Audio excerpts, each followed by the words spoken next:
इस समय मैं केदारनाथ में हूँ और जैसा कि आपने ब्लैक एंड व्हाइट में कल देख लिया होगा आज तक, पर हमने यहाँ से एक स्पेशल शो किया था ब्लैक एंड व्हाइट का।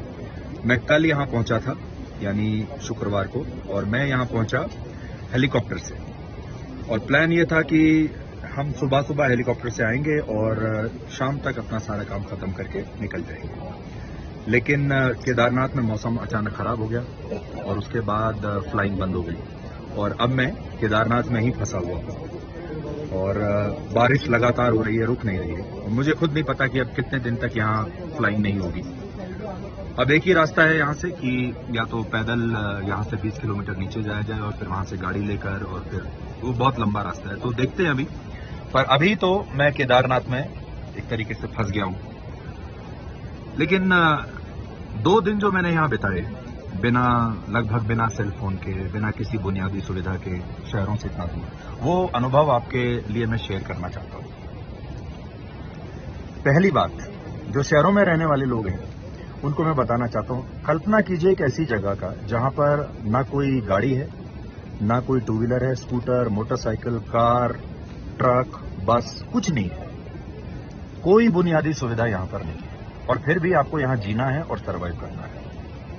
दूसरी बात, मौसम पर इतनी निर्भरता मैंने इससे पहले कभी नहीं देखी। यहां कल से लेकर अब तक लगातार मैं भी जब भी किसी से बात करता हूं यही पूछता हूं, मौसम का क्या अपडेट है।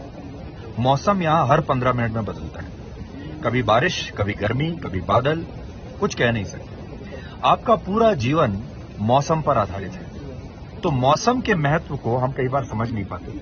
यहां आकर मैंने मौसम के महत्व को समझा है। प्रकृति के सामने इंसान कितना बेबस है, कितना कमजोर है। हम कितने भी रॉकेट और सैटेलाइट छोड़ लें, हम कितनी भी नई नई टेक्नोलॉजी बना लें, हम दुनिया में कितनी भी बड़ी टेक्नोलॉजी कंपनियां बना लें, केदारनाथ आकर देखिए सब फेल है। और यहां सिर्फ आपको प्रकृति से दोस्ती करनी पड़ेगी, इन पर्वतों से दोस्ती करनी पड़ेगी, इन नदियों से दोस्ती करनी पड़ेगी, बादलों से दोस्ती करनी पड़ेगी, तभी आप यहां जिंदा रह सकते हैं। तो इंसान जो अपने आप को बहुत शक्तिशाली समझने लगा है, यहां आकर समझ में आता है कि इंसान प्रकृति के सामने कितना कमजोर है और कितना बेबस है। अब अगर आपको यहां कुछ भी काम करना है, मान लीजिए अगर आपको यहां से वापस भी जाना है, तो इसके 3 रास्ते हैं। अपने पैरों पर चलकर जाइए, या घोड़े पर किसी जानवर के कंधे पर बैठकर जाइए, किसी के जानवर की पीठ पर बैठकर जाइए। कोई सामान आपको कहीं लेकर जाना है, अपने कंधे पर खुद उठाकर ले जाइए, या किसी जानवर के पीठ पर लाद कर ले जाइए, और या फिर किसी तीसरे इंसान के कंधे पर बैठकर जाइए। ये 3 ही रास्ते हैं।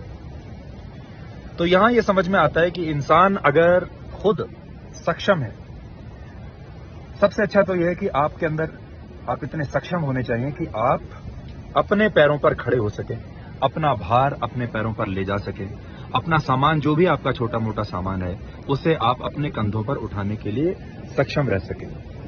इससे ये शिक्षा मिलती है कि अपना सामान आप कम रखिए, भौतिकवाद से दूर रहिए, तभी तो आप इतना कम सामान रख पाएंगे जिसको आप अपने कंधे पर ले जा सकेंगे। शहरों में जब हम रहते हैं तो हमारा सामान कई कई ट्रकों में भी नहीं आता, लेकिन यहाँ के मुझे समझ में आया, जितना कम सामान होगा उतना आप उसे ले जा पाएंगे।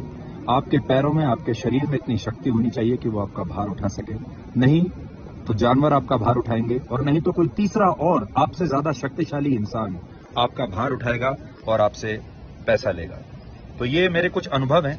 यहाँ मैं अकेला बैठा हुआ था, इंतजार कर रहा था कि ये बादल किसी तरह से खुले, बरसात रुके और मैं आ जाऊं, दिल्ली आऊं, लेकिन कह नहीं सकता ये कब होगा।